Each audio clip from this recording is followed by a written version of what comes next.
Today, the former CEO of Alameda Research reportedly apologizes for her role in defrauding customers and misleading investors. Bitcoin miners powered down over the holiday weekend as a powerful storm swept the U.S.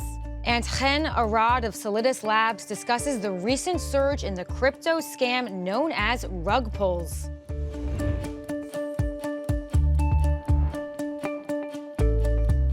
Welcome to CNBC's Crypto World. I'm Pippa Stevens. Crypto prices are mixed following the holiday weekend. As of noon Eastern, Bitcoin dropped less than 0.5%, remaining below the $17,000 level. Ether also dropped, staying slightly above the $1,200 mark. And the Matic token rose fractionally, trading at 80 cents. Okay, let's talk about the top stories. First up, the former CEO of the trading firm closely tied to FTX said she was, quote, truly sorry for defrauding customers and misleading investors and lenders when pleading guilty to criminal charges tied to the collapse of the now bankrupt crypto exchange. That's according to the New York Times, which cited a transcript of the hearing unsealed on Friday. Caroline Ellison also reportedly told a federal judge in Manhattan last week that she, quote, knew that it was wrong. The former CEO of Alameda Research agreed to help federal prosecutors build their case against former FTX CEO Sam Bankman-Fried. 28-year-old Ellison also reportedly said she went along with the decision of SBF and others not to disclose the cozy relationship between FTX and Alameda, as well as the decision to divert billions of dollars in FTX customer assets to plug losses at the crypto hedge fund. An attorney for Ellison did not immediately respond to our request for comment. Meanwhile, Bankman-Fried was released last week on a $250 million bond and is allowed to live in his parents' house as he awaits trial over the collapse of the crypto exchange he founded. His next court date is scheduled for January 3rd. Next up, crypto miners powered down over the holiday weekend as a powerful storm hit the U.S. Data from BTC.com reveals that between December 21st and the 24th, the Bitcoin mining hash rate, which is a measure of computing power on the blockchain, plunged, dropping to 156 exahashes per second from 232 on the 23rd. The practice, known as curtailment, is a way for miners to help stressed electricity grids. Some of the biggest miners in the U.S. halted certain operations because of the weather.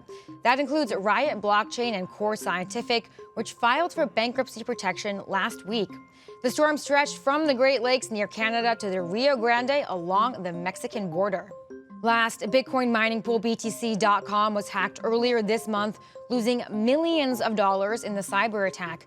That's according to an announcement yesterday from BIT Mining, saying that about $2.3 million in asset value owned by its subsidiary BTC.com were stolen in the hack, as well as about $700,000 in asset value owned by BTC.com's clients.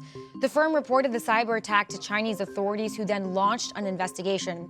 The company says that it has now implemented technology to better block and intercept hackers.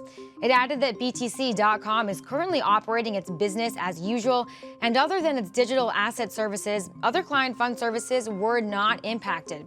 Meantime, Defrost Finance, which is a DeFi protocol built on Avalanche, also experienced a hack and said yesterday that those stolen funds have been returned. In a tweet, the company said the impacted users will soon be able to claim their assets back. Citing blockchain security firm PeckShield, CoinDesk reported that the hack could have been what's called a rug pull, netting about $12 million. Defrost Finance didn't indicate how much was stolen. All right, on to our main story. Sticking with hacks, 2022 has been a year of increased cyber attacks, scams, and bankruptcies. Crypto World's Talia Kaplan spoke to Chen Arad with digital asset market integrity firm Solidus Labs about the company's recent research on crypto scams. He also reveals what investors can expect in the new year. Take a listen. So you recently conducted a study showing that there has been a significant amount of rug pulls over the past year.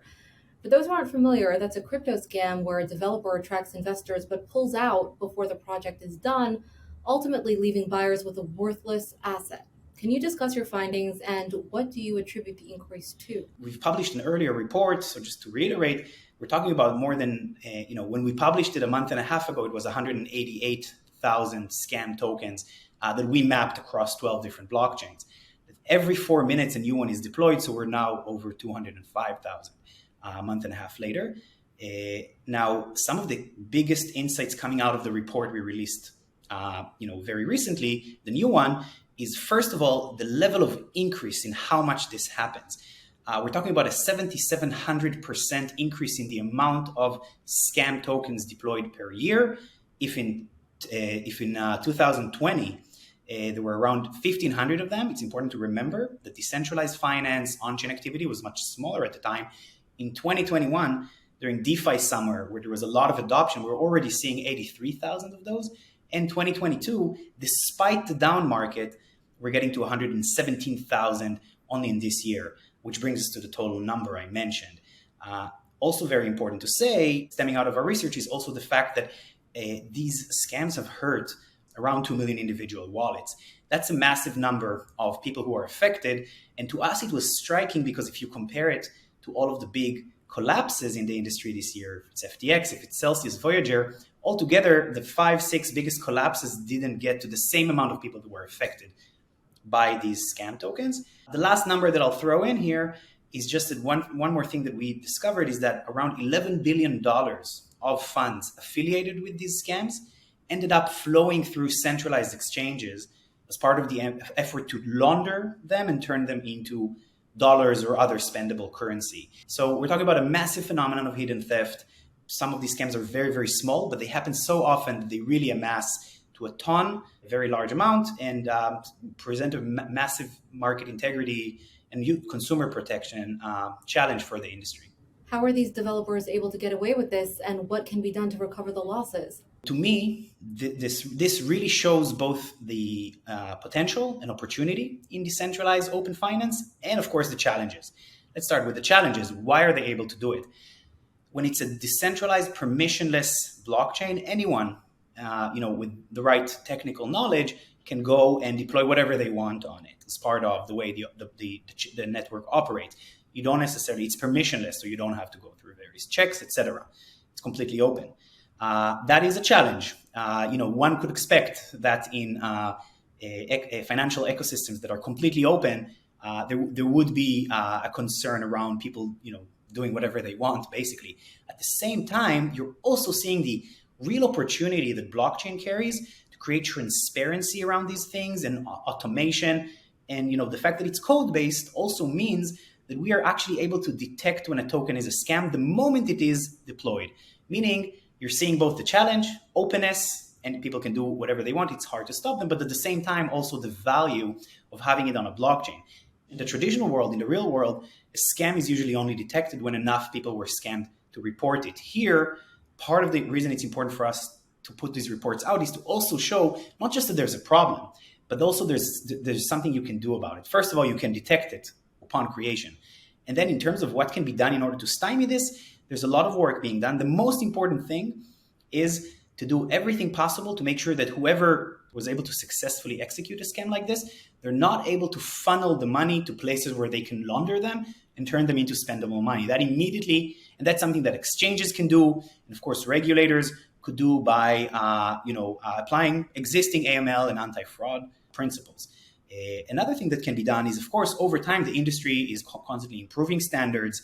There are different kinds of blockchains. There are blockchains where this could be limited. There are also ways to limit it on blockchains that are permissionless through various token standards. And there's a lot of really interesting conversations on what the industry can do about it. And again, that's why the awareness is so important. So people, users who are interested in the opportunities that crypto offers can be engaged carefully, and not less importantly, so the industry and regulators can work together to prevent this from happening.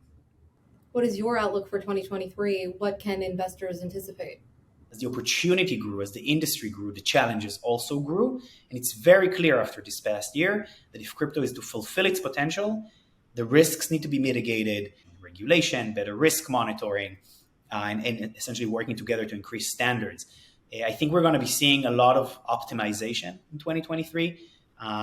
From what I'm seeing, the industry is still very, very active. Traditional finance and institutional investors are very interested in making sure that when the markets pick up, they're ready. And, they're doing that because they feel that their clients are, interested in this. More than ever before, it all depends on mitigating those risks. And I think that a lot of 2023 for the industry is going to be focused on that, on improving infrastructure, creating the right standards and making sure that they're followed. Some of it through work with regulators who are going to be introducing laws. And so I believe that the industry is going to continue to grow, and it's going to come out of it better, safer, more responsible. And the main reason it's important is not just for the industry to do well, but really to enable its potential to make finance more accessible, more efficient, more transparent. So I believe 2023 is going to be a year of optimization, and that the industry is going to come out of it stronger interest in this asset class and in this technology, and understanding that it's just the beginning. It's only growing. Okay, that's all for Crypto World today, but we are back again tomorrow, and we'll see you then.